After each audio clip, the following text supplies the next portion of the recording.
పరిశ్రమలో తమకంటూ ఒక ప్రత్యేక గుర్తింపు తెచ్చుకున్న నటుల్లో అభినయ ఒకరు.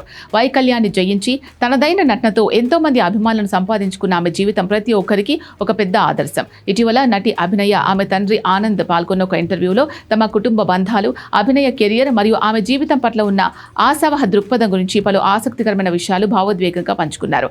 అభినయ వ్యక్తిత్వంలో ఉన్న అతి గొప్ప లక్షణం ఏంటి అంటే ఆమె తన లోపాన్ని ఎప్పుడూ ఒక సమస్యగా భావించలేదని ఆమె తండ్రి ఆనంద్ గర్వంగా తెలిపారు. జీవితంలో ఎదురయ్యే ప్రతి సవాల్ను ఆమె ఎంతో ధైర్యంతో ఎదుర్కొంటుందని పేర్కొన్నారు. సినీ ఇండస్ట్రీలో గుర్తింపు వచ్చినా గర్వం లేకుండా అందరితో కలిసిమెలిసి ఉండడం ఆమె వద్ద ఉన్న మరొక అద్భుతమైన గుణమని అన్నారు. తన వైకల్యం లేదా పరిస్థితుల వల్ల తాను జీవితంలో ఎప్పుడూ డిప్రెషన్కు గురి కాలేదని అభినయ స్పష్టం చేశారు. తన పరిస్థితిని తాను ఎంతో సహజంగా అంగీకరిస్తానని, దాని గురించి ఎప్పుడూ బాధపడనని చెప్పారు. తల్లి ఎప్పుడూ తనతోనే ఉంటుందని, తండ్రి ఎంత బిజీగా ఉన్నప్పటికీ తమ మధ్య మంచి అనుబంధం ఉందని తెలిపారు. చిన్నప్పటి నుంచే డాన్స్ పట్ల ఉన్న మక్కువతో చెన్నైలోని ఒక ప్రముఖ డాన్స్ ఇన్స్టిట్యూట్లో తన నృత్యాన్ని ప్రదర్శించడం గురించి ఆమె ఎంతో సంతోషంగా పంచుకున్నారు.